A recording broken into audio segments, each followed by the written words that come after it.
మీ పేరేంటి నాన్న? నా పేరు లక్ష్మీదుర్గ అండి. లక్ష్మీదుర్గ. మా హస్బెండ్ చనిపోయి 1 year అవుతుంది మేడం. అంటే చాలా కష్టంగా గడుస్తుంది. అది లవ్ మ్యారేజ్ చేసుకున్నాను మేడం నేను. ఆయన ఫుల్ డ్రింకర్. అయితే చాలా అప్పులు చేసేసి చాలా ఇదిగా చూసుకునేవారు కాదు మేడం. అసలు పస్తులు ఉండేవాళ్ళని రోజు. అసలు నేను పస్తుండి కూడా పిల్లలకు పెట్టేదాన్ని. అలాగని పోలీస్ స్టేషన్లో బాగా కొడుతున్నారని కంప్లైంట్ చేస్తే వాళ్ళు నో ఎడిక్షన్ సెంటర్లో జాయిన్ చేశారు మేడం.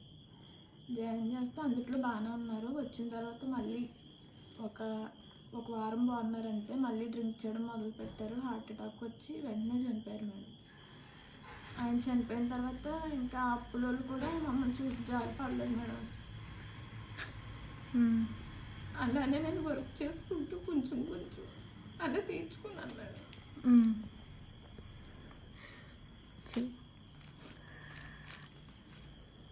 ఓకే. ఇప్పుడు నేను సొంతంగా చేసుకుంటే కొంచెం బెటర్గా పిల్లల్ని చూసుకోగలనేమో అని చెప్పి వాళ్ళు సెకండ్ హ్యాండ్ సిస్టమ్ ఇస్తానన్నారు మేడం తక్కువలో. నాకు అప్పుడు చెవులీలు ఉన్నాయి మేడం. అవి తాకట్టు పెడితే ఒక 10,000 15,000 అలా వస్తాయి అన్నారు. పైన ఒక 25-20 అలా హెల్ప్ చేస్తే కొంచెం పిల్లల్ని నేను చక్కబెట్టుకోవాలి. తల్లిదండ్రులను కూడా నేనే చూసుకోవాలి మేడం. డాడీకి 2 కాళ్ళు పడిపోయాయి, వెళ్ళట్లేదు ఎక్కడికి. అమ్మని నాన్నని కూడా నేనే చూసుకోవాలి. ఏమన్నా హెల్ప్ చేస్తే కొంచెం పిల్లల లైఫ్ వాళ్ళని అమ్మ నాన్న కూడా చూసుకుందామే. సో ఇప్పుడు నీకేంటి, నువ్వు ఎక్కడ పని చేస్తున్నావు అని చెప్పావు? గిరి స్టూడియో. సో బేసికల్గా వాళ్ళ దగ్గర ఒక సిస్టమ్ ఉంది, వాళ్ళ ఆల్బమ్ డిజైనింగ్ అంతేనా? వాళ్ళ దగ్గర అది వాళ్ళు కొని ఎన్ని నెలలు అయింది? 7 months అయింది. సో అది నీకు సెకండ్ హ్యాండ్కి ఇస్తా అన్నారా? 40,000 అడుగుతున్నారు. సో నీ దగ్గర ఒక చెవులి ఉన్నాయి, అది తాకట్టు పెడితే నీకు ఏమైనా 15,000 వస్తాయి అనుకుంటున్నావు. సో ఆన్ టాప్ నీకు ఎవరన్నా 25,000 సహాయం చేస్తే కనుక 15,000 ఈ 25,000 పెట్టి 40,000 పెట్టి నువ్వు అది తీసుకొని ఇంటి దగ్గర ఆల్బమ్ చేసుకుంటావు. 2 పిల్లలు కదా మేడం. చిన్న పాప నన్ను వదిలి ఉండదు మేడం. తన గురించి కొంత. సో మొత్తం మీ 2 పిల్లల్ని మీ పేరెంట్స్ని నువ్వే చూసుకోవాలి. బ్రదర్స్ సిస్టర్స్ లేరమ్మా? సిస్టర్స్ ఒక అక్క ఉంది మేడం. తన వాళ్ళ హస్బెండ్తో తను అలానే పడుతుంది. తను చూసుకునేలా లేదు. ఆయన డ్రింకర్ మేడం. తను మిషన్ కుడుతూ ఉంటుంది. సో బేసికల్గా ఇప్పుడు నీకు 40,000 ఇన్వెస్ట్మెంట్ కావాలి ఖచ్చితంగా, ఏదైనా స్టార్టప్, అది స్పెషల్గా ఆల్బమ్ డిజైనింగ్ చేయించుకోవాలంటే, అంతేనా? సో మీరు మీ పిల్లలిద్దరూ మీ పేరెంట్స్ని నిన్ను పోషించుకోవాలంటే నీకు అది ఉంటే నువ్వు నీ అంతటి నువ్వు చేసుకోగలవు, ఇంట్లో ఉండి చేసుకుంటావు. మా ఏరియాలో అదొకటి లేదు మేడం. ఫోటోలు దిగడానికి అంటే పాస్పోర్ట్ సైజ్ ఫోటోలు కూడా తీస్తాను మేడం. ఆ కెమెరా కూడా ఇస్తానన్నారు మేడం. దానికోసం ప్రత్యేకంగా దూరం వెళ్తున్నారు మేడం. అది పెట్టుకుంటే కొంచెం.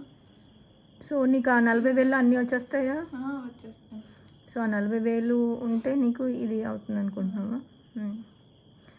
నీ పేరేంట్రా చిన్నోడా? సార్ సత్య. ఏం చదువుతున్నావు? 4th class. ఎక్కడ? గౌతమి స్కూల్. ఎక్కడమ్మా మీరు ఉండేది? గొల్లగూడెం గవర్నమెంట్. అది కొంచెం కడకట్ట లోపలికి వెళ్ళాలి. ఓకే. పేరేంటమ్మా ఒకసారి? Lakshmi Durga. Hello everyone, this is Trikula from Global Support Organization. This girl's name is Lakshmi, and basically her husband passed away last year, and she had lot of debts to pay,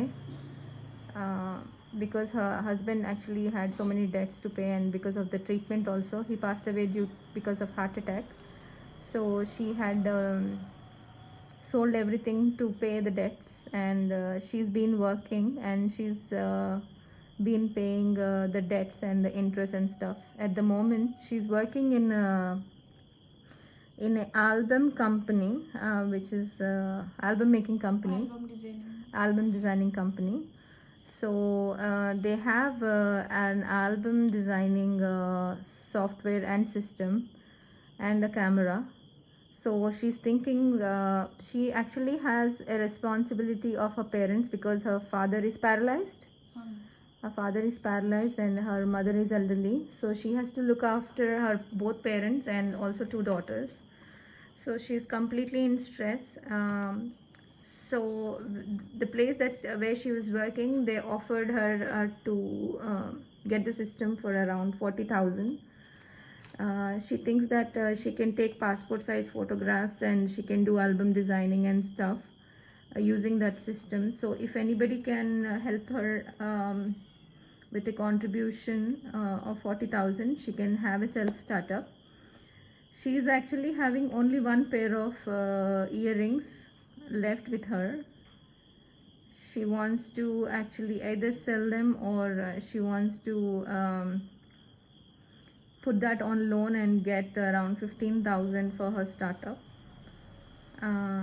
So if anybody actually would like to support her, the rest 25,000, or if anybody would like to completely help the cause and pick up the 40,000 for her cause, it will help a family of 2 children and her parents and herself. So basically the family of 5 will be supported with your contribution. I'm not saying one person has to pick up all the 40,000 or 25,000. Every little helps. So whatever you can contribute, you can contribute. You can ask your friends or family and also share along with your friends to see what you can do for this single mother to help her parents and her 2 little girls. ఇద్దరు కదా అమ్మాయిలు నీకు? 2 girls. 2 girls. ఈ పాపకి ఎంతమ్మా ఈ వయసు? పాపకు 10 మేడం, ఆ పాపకు 7 madam. So she has a 7-year-old daughter and a 10-year-old daughter. మీ పాప 7 years, తనకి ఒంట్లో బాగాలేదా? ఫీవర్గా ఉంది.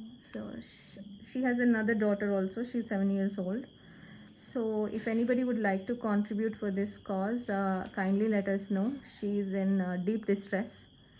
So we're looking forward for your support to help her startup. So ఇది స్టార్ట్అప్ కింద ఉంటుంది. ఆల్బమ్ డిజైనింగ్ అంటే నీకు హెల్ప్ఫుల్గా ఉంటుంది అంతేనా? 25,000 నుంచి 40,000 అవసరం ఉంటుంది అంతేనా? Okay, great. So if anybody would like to contribute, kindly let us know. Our contact number is 9133304555. Thank you. జై హింద్. సో పిల్లలు ఎక్కడ చదువుతున్నారమ్మా? గవర్నమెంట్ స్కూల్లోనే చదువుతున్నాను మేడం. నేను చదివిన స్కూలే మేడం. అది కూడా టీచర్స్ బాగా చెప్తారు. చిన్న class first madam. Class first నువ్వు? Very nice. సో బాగా చెప్తున్నారా గవర్నమెంట్ స్కూల్లో? ఇద్దరు గవర్నమెంట్ స్కూల్లో చదువుతారు? గవర్నమెంట్ స్కూల్లో మేడం. గవర్నమెంట్ స్కూల్లో బాగా చెప్తారమ్మా పిల్లలు. అంటే గవర్నమెంట్ స్కూల్ టీచర్స్ కూడా బాగా ఎడ్యుకేటెడ్ ఉంటారు కాబట్టి వాళ్ళకి ఆపర్చునిటీ ఇవ్వాలి పిల్లల్ని. చదివినప్పటి నుంచి కూడా వాళ్ళు మారలేదు మేడం. ఆ టీచర్స్ అలానే ఉన్నారు. అక్కడ బాగా చెప్తారు మేడం, చాలా బాగా చెప్తారు. సో నువ్వు స్కూల్లో బాగా చదివేదానివా? క్లాస్ ఫస్ట్ మేడం నేను కూడా. వావ్. ఏం చదివావు చిన్నోడు? 10th వరకే చదివాను మేడం. ఇంటర్లో ఇలా పెళ్ళి అయిందా? పెళ్ళి అయిపోయింది. చదువుకుంటావా? చదివిస్తాను. ఇంట్రెస్ట్ ఉంది మేడం. ఏం చదువుతావు చెప్పు, చదివిస్తాను. ఇంటర్ కట్టమని చాలా మంది చెప్తున్నారు మేడం. ఇంటర్ కడతావా? కనుక్కుంటావా ఎంత అవుతుందని? కనుక్కుంటాను. కనుక్కొని చెప్పు. అది దానికి అప్పుడు సెపరేట్గా తీసుకొని ఇంటర్ చదువు. కానీ చదువు కంటిన్యూ చేయి. ఆల్బమ్ డిజైనింగ్లో ఇంకా గ్రాఫిక్స్ ఇట్లాంటివన్నీ నేర్చుకోవచ్చు. యూ కెన్ డూ వెల్ కదా. బాగా చదివే వాళ్ళు చదవాలి, రైట్? ఈ ఆల్బమ్ డిజైనింగ్ వర్క్ కూడా 1 monthలో నేర్చుకున్నాను మేడం. నేను యాక్చువల్గా అయితే 6 months అలా పడుద్ది మేడం. చాలా ఇంట్రెస్ట్గా నేర్చుకున్నాను మేడం. ఏ వర్క్ అయినా ఇంట్రెస్ట్గా నేర్చుకునేదాన్ని మేడం. సో చదువుకొని ఇలాంటి వాళ్ళు చదవాలి. నువ్వు చదివితే పిల్లల్ని చదివించడానికి ఉంటుంది కదా. చదువు, చదివితే మంచిదేగా. సరేనా? ధైర్యంగా ఉండాలి. చదువు. నీకు డెఫినెట్గా సపోర్ట్ చేసే వాళ్ళు ఉంటారు. Okay, no problem. ఓకే, చదువుకొని పిల్లలకి హెల్ప్ చేస్తే నీకు కాన్ఫిడెన్స్ ఉంటుంది. కాలేజ్కి వెళ్ళిపోయినా ప్రైవేట్ కన్నా చదవచ్చు కదా, అంతేనా? సో చదువుకో. చదువుకుంటే మీ పిల్లలకి నువ్వు చదివించడానికి ఈజీగా ఉంటుంది. ఓకేనా?